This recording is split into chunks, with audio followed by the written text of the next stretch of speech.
జోర్దార్ వార్తలు sponsored by Eshwarappa homeo clinics. శనార్థులు public ఇవాళ అందరు వార్తలు చూడడానికి మస్తు తయారున్నట్టున్నారు కదా. చలో మరి ఆలస్యం ఎందుకు షురు చేసుకుందాం పాండి. ఈశ్వరప్ప హోమియో క్లినిక్ సమర్పించు జోర్దార్ వార్తలు. మేడారం తీర్థం పోయి సమ్మక్క సారక్కను దర్శించుకోనికి మస్తు మందికి ఇప్పటికెంచే క్యూ లైన్లు కడుతున్నారు. ఇక మేడారం పోయే తోవలన్నీ భక్తులతోటి మస్తు నిండిపోతున్నాయి. ఈ నెల 21వ తారీఖు సంధి షురువు కాబోతున్న ఈ తీర్థానికి పోయే భక్తులకు ఓ మంచి ముచ్చట చెప్పింది తెలంగాణ సర్కారు. మరి గదేందో ముచ్చట పురగరుచుకొని రాపోండి.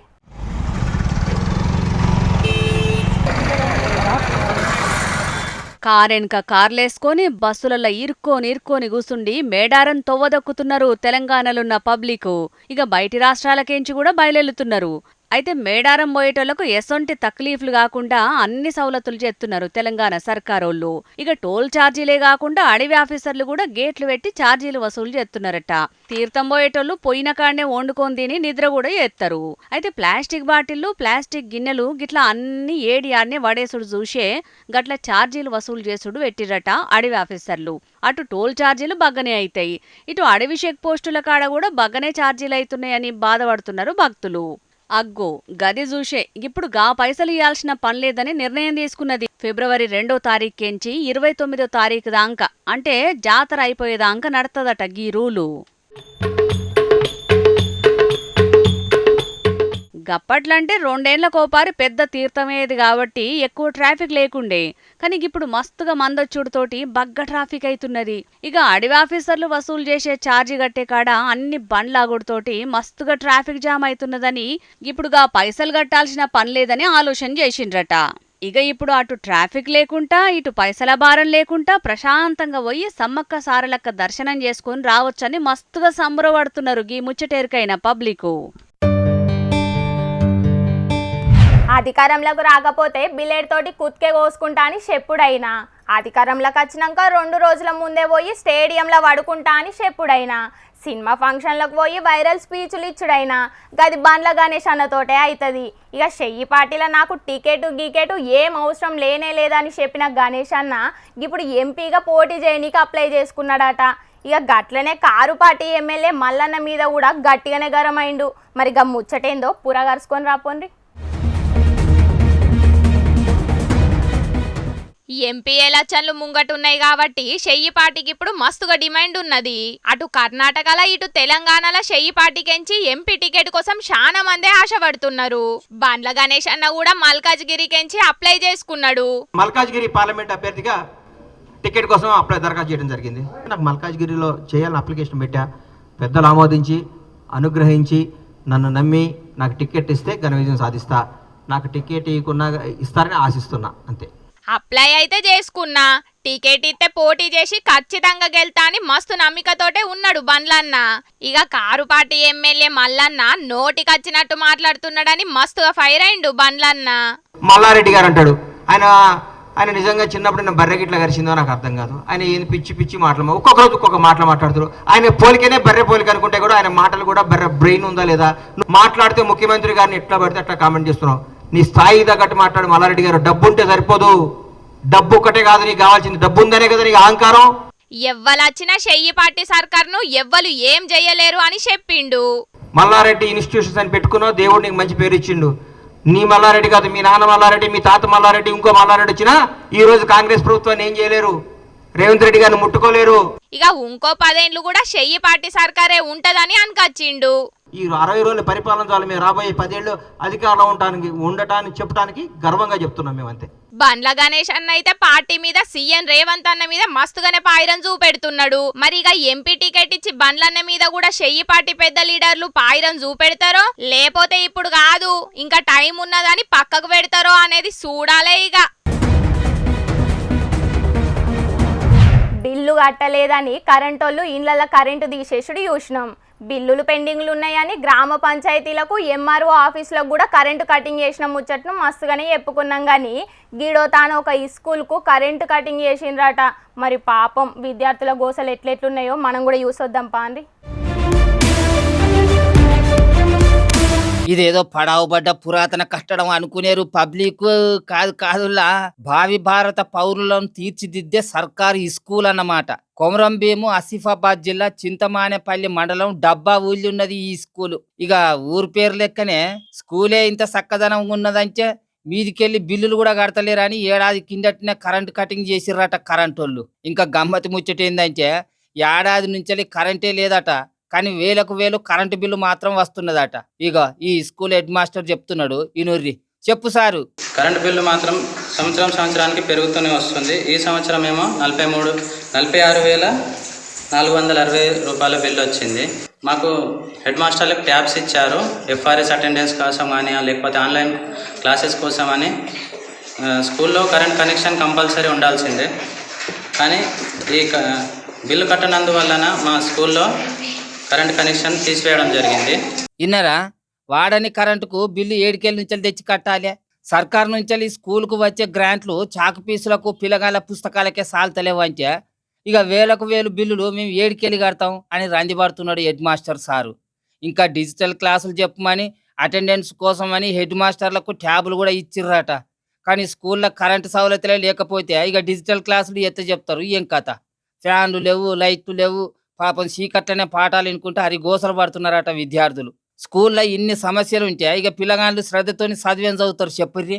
అయ్యా సర్కారు వాళ్ళు తెలంగాణ మొత్తం మీద గీసంచి ఈ స్కూళ్ళు ఇంకా ఎన్నెన్ని ఉన్నాయో చెకింగ్ చేసి జర ఈ స్కూళ్ళని డెవలప్మెంట్ చేసి పేద విద్యార్థుల భవిష్యత్తుకు బంగారు బాటలు వేయుర్రయ్యా, మీకు పుణ్యం ఉంటది. ఈ స్కూల్ మంచిగుంటేనే కదా విద్యార్థుల చదువు కూడా మంచిగుంటది, వాళ్ళ చదువు మంచిగుంటే మొత్తం దేశమే మంచిగుంటది అని అంటున్నారు చదువు విలువ తెలిసిన వాళ్ళు. పబ్లిక్ కోసం లీడర్లు ఏమేమో పథకాలు పెడుతుంటారు, కానీ మరి కాబోయే భావి భారత పౌరుల కోసం ఈ స్కూళ్ళ కనీస సౌలతులు కూడా చెయ్యరు. ఏం సర్కారుల్లో ఏం లీడర్లో పొర్రి అని గరమైతున్నారు ఇంత చక్కటి ఈ స్కూళ్ళల్లో చదువుకునే విద్యార్థుల తల్లిదండ్రులు. పబ్లిక్ ఎప్పటి లెక్కన ఇప్పుడు మా రాముల తాత చేయాల కదా, మరి పిలుద్దాం. తాత ఏం చేస్తుండో. ఏం చేస్తున్నావే తాత? అరే నీ ఊకోరా ఊకో. అరే గంటగానం రాంది పడతాను మేమురా. లోకం మీద ఏ దిక్కు లేనట్టు ఒకటే దిక్కు అన్నట్టు గంటగానం రాంది పడతారా? ఊకో ఊకో. అరే పొలగాడు గిట్ల అయిపోయాను ఏంది? ఊకో ఊకో ఊకో. అరే ఆ తమ్ముడికి ఏమైందే తాత? కొంపదీసి లవర్ గిట్ల మోసం చేసిందట నానే. అగో ఇదే వచ్చిన కొత్తది మళ్ళీ వచ్చి కూర్చున్నది గాడ. ఏవచ్చివా నువ్వు? పావు కిలంతా మేకప్ వేసుకొని వచ్చి ఆడ కూర్చున్నావు. ఓ తల్లి ఆ పెద్దది ఎడబోయింది. నువ్వైనా ఇక వాళ్ళు రాసి ఇచ్చిన వార్తలు జర్రతో మచ్చిక చదువు, మంది అందరు పేర్రలో పెడతారు కాదు, తిప్పులు ఆడుకుంటా నచ్చి చదివితే ఇది ఒక చిన్న తక్కువ. నీ హెచ్చరికంలో మన్ను కొట్ట ముసలోడా, నేనేం అడుగుతున్నా నువ్వేం చెప్తున్నావు? ఆ తమ్ముడు ఎందుకు ఏడుస్తున్నాడటనే? ఏది వీడా? వీనికి ఎక్కలేని రంది పట్టుకున్నది పిల్ల. వీళ్ళ అభిమాన వీరో పవనాలు సారు పురాగా సైన్మాలు బంద్ పెట్టి ఇక మొత్తం రాజకీయమే చూసుకుంటాడట కదా. అగో ఆ ముచ్చడి తెలిసిన కాడి నుంచే పొలగాడు బాగా రంది పెట్టుకున్నాడు. ఊకోరా ఊకో. అదే మీ అయ్యవ కోసమన్నా ఎన్నడన్నా గింతగానం ఏడ్చినవారా? అభిమాన వీరో కోసం గింతగానం దండాడుతానంటే పవనాలు సార్ ఎంత ఇచ్చావో ఏవో పొలగాడు. ఊకోరా ఊకో. హరరే ఈ 2024 ఎన్నికల తర్వాత పవన్ కళ్యాణ్ సారు సినిమాలు బంద్ పెట్టి పూర్తిగా రాజకీయం మీదనే దృష్టి పెట్టే అవకాశం ఉన్నదని చాలా మంది చెప్తున్నారు. ఆ ముచ్చట తెలుసా అనే ఆ తమ్ముడు బాధపడుతున్నది. అవును పిల్ల, పవనాలు సారు ఏడాదికి ఒక్క సినిమా తీస్తేనే పొలగాళ్ళు అభిమానంతో గుంజెళ్ళల్లో గుళ్ళు కట్టుకుంటాళ్ళు. అసలు పవనాలు సారు పురాగా సినిమాలే బంద్ పెడతానంటే ఎంత గోసరిల్లాలి ఏం కొత్తగా చూడు, అట్లనే గుంజలు పరిగెట్టాడు దండలాడతాడు. ఊకోరా వచ్చినా. అయినా ఏ లచ్చన్ల ముంగట అందరు లీడర్లు గిట్లనే సవాలచ్చ ముచ్చట్లు చెప్తారే, తర్వాత పరిణామాలను బట్టి మారుతుంటారు. అవు అప్పట్లో పవనాలు సార్ కూడా ఎలస్కెళ్ళ ముంగట గిత్తనే అన్నాడు, నేను సినిమాలు మొత్తం బంద్ చేసి పార్టీనే చూసుకుంటాను అన్నాడు. ఇక ఎలస్కెళ్ళ అయిపోయిన తర్వాత ఓట్లలో ఓడిపోయినాక నా పార్టీని నడిపించేందుకు పైసలు లేవు, అందుకే మళ్ళీ నేను సినిమాలు తీస్తాను అని చెప్పుకొచ్చింది. వారి ఇప్పుడు కూడా గట్టనే చెప్తాడు, కానీ మళ్ళీ సినిమాలు తీస్తారా సారు, నువ్వేం నారాజు కాకు. విన్నావారా ఏ పిల్ల? అరే వీడు మంకు పట్టినగా. వాళ్ళన్న చిరంజీవి సారునే చూడరాదు, కొత్త పార్టీ పెట్టినప్పుడు సినిమాలు చెయ్యను అన్నాడు, తర్వాత ఎన్నికలలో ఓడిపోయినాక మళ్ళీ సినిమాలు ముంగటేసుకోలేదా అని గిది కూడా గంతే. అగో ఇన్నవారా పిల్ల? ఇన్నవారా? అరే సినిమాలు తీసుడు ఆపర్రా పవనాలు సారు. ఈ ఎలస్కెళ్ళ సారు గెలిచి ఎమ్మెల్యే అయిండు అనుకో, వీళ్ళు దొరికినప్పుడు అలా సందుకొక్క సినిమా తీస్తాడు. ఒకవేళ దబ్బున కర్మగాలి ఎలస్కెళ్ళలో ఓడిపోయిండు అనుకో, మళ్ళీ వచ్చి 5 ఏళ్ళ దాకా రికమెండ్ ఏం చేస్తారా? తప్పకుండా సినిమాలు తీస్తాడు. ఏం నారాజు కాకు. ఊకో. అవును, నువ్వేం నారాజు కాకురా తమ్మి. పవనాల్ సారు అభిమానులకు అన్యాయం చేస్తాడారా? ఊకో. పాప పవనాలు సారు ఏడాదికి ఒక్క సైన్మా తీసినా కూడా మెడలంతా నలుసుకుంటా డైలాగ్ చెప్తేనే పొలగాళ్ళంతా బట్టలు చింపుకునేటోళ్ళు. ఇప్పుడు పవనాలు సారు పురాగా సైన్మాలే బంద్ పెట్టి డైలాగులు చెప్పుకుంటుంటా అంటే ఎంత ఆగం కావాలి, ఏం కథ చెప్పు. ఊకోరా. అవునే, పవనాల్ సార్ తీసింది కొన్ని సినిమాలైనా కూడా అభిమానుల గుండెల్లో గుడి కట్టుకున్నాడు. అభిమానం అంటే గట్లనే ఉంటుంది పిల్ల. అయినా మరి పవనాలు సార్కు గింత మంది అభిమానులు ఉన్నా కూడా కనీసం ఎమ్మెల్యేగా కూడా గెలుతలేడు, ఎందుకు కావచ్చు? మరి ఏమవుతుందా? అభిమానం వేరు, రాజకీయం వేరే తాత. అవును, గట్లనే ఉన్నది పవనాలు సార్ కథ చూస్తుంటే కూడా.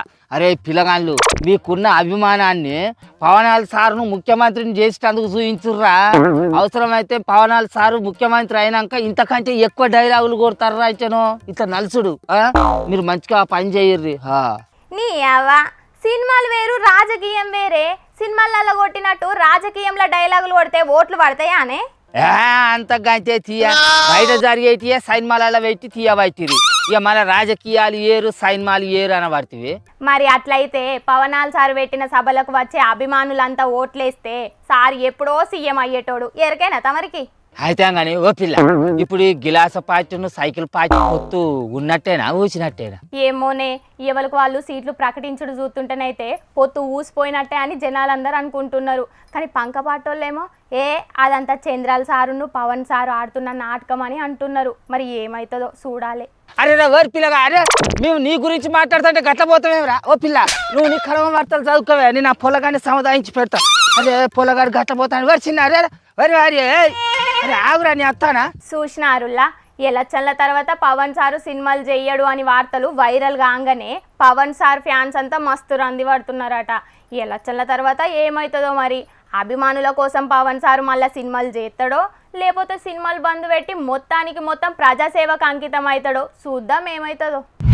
పబ్లిక్ ఇవాళ సుతం మీకోసం కొన్ని లిల్లిపుట్ వార్తలు పట్టుకొచ్చిన, మరి అవి సుతం జల్దీ చూడండి, ఒక పని అయిపోద్ది. ఆగో చూసిండ్రా, విడిచిన తల్లిదండ్రులకు వాళ్ళ విగ్రహాలతోని గుడిగట్టి పూజలు ఎట్లా చేస్తున్నారో, గుళ్ళే దేవుళ్ళ గద మొక్కినట్టే విగ్రహాల చుట్టూ ప్రదక్షిణలు చేసి ఆశీర్వాదాలు కూడా తీసుకున్నారు. మైబాద్ జిల్లా అనంతారం అనే ఊళ్ళే కానొచ్చింది ఇది. ఈ ముచ్చట మీద వాళ్ళ కొడుకు ఏమంటున్నాడో ఈ నుండ్రి. అమ్మా నాన్నల కోసము ఇక్కడ గుడి కట్టించడం జరిగింది. ఎందుకంటే మా అమ్మా నాన్నలు మా కోసం అహర్నిశలు కృషి చేసి మమ్మల్ని ఎంతో ప్రయోజకులను చేయడానికి వాళ్ళు పాలు పంచుకున్నారు. ఇద్దరు కూడా మా అమ్మ నాన్న ఇద్దరు వ్యవసాయ కూలీలు అయినప్పటికీ కష్టపడి చదివించడం జరిగింది. ఇన్నారు కదా అన్న చెప్పిన ముచ్చట్ను. చిన్నప్పటి సంధి ఎంతో కష్టపడి మమ్మల్ని సాకిండ్రు. ఇవాళ ఇట్లున్నామంటే అంత ఆళ్ళదయనే. వాళ్ళు మాకు దేవుని కంటే ఎక్కువ. గందుకే వాళ్ళ మీదున్న పాయరంతోని గుడిని కట్టి పండుగల పేరు మీద, వర్ధంతిల పేరు మీద పూజలు చేసి అందరికి గిట్ల పండ్లను వంచుతున్నామని చెప్పుకొచ్చిండు. ఇప్పుడున్న జమానాల బతికున్న అయ్యవలకు బుకడంత బువ్వ పెట్టనీకి మస్తు గరమైతున్నారు చాలా మంది. కానీ విడిసినోళ్ళకు సుతం గుడి కట్టి పూజలు చేస్తున్నారంటే గిల్లు చాలా గ్రేటే కదా. నడమ బియ్యం రేట్లు బంగారం రేట్ల కంటే బగ్గ ఫిరమైతున్నాయి కదా. చూస్తుంటేనే రేట్లు అమాంతం పెరిగి క్వింటాల్ బియ్యం 7,000 మీదనే వలుకుతున్నాయి. పెరిగిన బియ్యం రేట్లు చూస్తుంటేనైతే ఏం తినేటట్టు లేదు, ఏం కొనేటట్టు లేదన్నట్టు అవుతున్నది కామన్ పబ్లిక్ పరిస్థితి. అయితే ఈ రేట్లను తగ్గియనికి సెంటర్ సర్కారులో ఒక ఆలోచన చేసిండ్రట. ఇక FCI నుంచి బియ్యాన్ని సబ్సిడీ పేరు మీద కిలో 29 రూపాయలకే పబ్లిక్ కి ఇస్తారట సెంటర్ సర్కారోళ్ళు. ఇక వచ్చే వారం నుంచి ఈ పథకం అమలు చేయబోతున్నారు అని చెప్పే వరకు జనాలు మస్తు సంబరపడుతున్నారు. మరి పేదోళ్ళ ఆకలిని తీర్చనీకి కేంద్ర సర్కారులు చేసిన ఈ ఆలోచన మంచిగా ఉన్నదని కామెంట్లు పెడుతున్నారు ఈ ముచ్చటెరకైనోళ్ళు. వారేవా, ఏమన్నా తయారు చేసిండ్రా బండిని. ముంగట చూస్తే 2 వీలర్ బైక్ లెక్క, ఇక వెనక పొంటేమో సామాన్లు మోసుకోవడానికి ట్రాలీ లెక్క సూపర్ గా తయారు చేసిండ్రు. ఇక ఇండ్లల్లో ట్రాక్టర్లను చూసే గీ ఆలోచన చేసిండ్రో లేకపోతే ఏందో గాని అవసరం ఉన్నప్పుడు ఎన్నుకున్న ట్రాలీని తలిగించుకపోయేటట్టే మన తానే ఉన్న ఒక కంపెనీలు తయారు చేసిండ్రు. గిది మొత్తం ఛార్జింగ్ తోనే నడుతుందట. స్కూటీ అయితే గంటకు 60 కిలోమీటర్ల స్పీడ్ తోని, ఇక ట్రాలీ అయితే గంటకు 50 కిలోమీటర్ల స్పీడ్ తోని పోతదట. అంటే పబ్లిక్ అవసరాన్ని బట్టి దీన్ని బైక్ గా కూడా వాడుకోవచ్చు, గట్లనే ఆటో ట్రాలీ లెక్క కూడా వాడుకోవచ్చు అన్నట్టు. ఒక్క దెబ్బకు 2 పిట్టలు అన్నట్టు గీ బండేదో కొనుక్కుంటే ఇటు బైక్ లెక్క వాడుకోవచ్చు, అటు సామాన్లు మోసుకపోనికి కూడా మంచిగా వాడుకోవచ్చు అని అనుకుంటున్నారట గీ వీడియో చూసినోళ్ళు. ఇగో గిడ చూసిండ్రా, సీటుకున్న ఏదో బటన్ ఒత్తంగానే వెనక పొంటి ఎమర్జెన్సీ హెల్మెట్ ఎట్లా బయటకు వచ్చిందో. జపాన్ దేశపోళ్ళు తయారు చేసిండ్రు గిసొంటి ఎమర్జెన్సీ హెల్మెట్లను. ఎందుకంటే జపాన్ దేశంలో భూకంపాలు కామన్ గా వస్తుంటాయి కదా, గవి ఎప్పుడు ఎక్కడ ఎట్లా తెలియదు కదా. అందుకే ఎప్పుడన్నా సడన్ గా భూకంపం వచ్చినప్పుడు తలకాయకు దెబ్బలు దాకకుండా ఉండనికి గిసొంటి ఉపాయం చేసిండ్రు అన్నట్టు. ఇక అన్ని జాగాల్లున్న కుర్చీలకు గిసొంటి హెల్మెట్లు పెట్టిండ్రట. ఎంబటే ఏదన్నా ప్రమాదమైనప్పుడు తీసుకొని తలకాయకు పెట్టుకొని ప్రాణాలను కాపాడుకోవచ్చు అన్నట్టు. బస్సులు, రైళ్లు, గాలి మోటార్లకున్న ఎమర్జెన్సీ డోర్ల ముచ్చట ఎరికే గాని గిసొంటి హెల్మెట్ల ముచ్చట ఎరకాయ వరకు మస్తు పరిశాన్ అవుతున్నారట గిది చూసినోళ్ళు. గివేం వెరైటీ లగ్గాలు నాయన. లగ్గం చేసుకునే పెళ్లి పిల్లలు ఎవరి మెడల వాళ్ళే దండలు వేసుకుంటున్నారు, పీటల మీద కూర్చుంటున్నారు.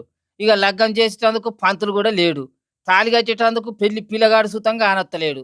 అసలు ఇవేం పెళ్లిళ్ళు, గివేం ఆచారాలు అని అనబోతున్నారు కదా. ఇవన్నీ నిజంగా చేసుకున్న లగ్గాలు కాదు, అన్ని దొంగ పెళ్లిళ్ళేనట.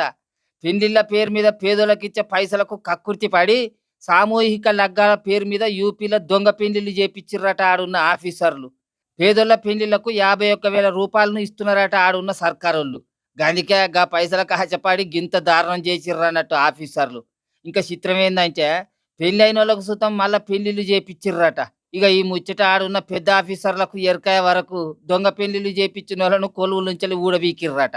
జనాల కోసం పెట్టిన సంక్షేమ పథకాలను ఎవరైనా దుర్వినియోగం చేస్తే వాళ్ళ మీద ఖచ్చితంగా యాక్షన్ తీసుకునే కాదు, అవసరమైతే జైలుకు కూడా పంపుతాం అని వార్నింగ్ ఇచ్చిర్రట పెద్ద ఆఫీసర్. అమ్మయ్య, పబ్లిక్ తెచ్చిన కాడికి వార్తలను నడిచినాయుల్లా. ఇవుల్లా ఈ అల్టీశ్వరప్ప హోమియో క్లినిక్ సమర్పించు జోర్దార్ వార్తలు. మళ్ళొచ్చే జోర్దార్ వార్తలలో మస్తు జోర్దార్గా అందరం కలుసుకుందాం. అప్పటి వరకు ఏం చేస్తారంటే చూస్తూనే ఉండండి హెచ్ఎం టీవీ. నమస్తే. జోర్దార్ వార్తలు sponsored by Eshwarappa homeo clinics.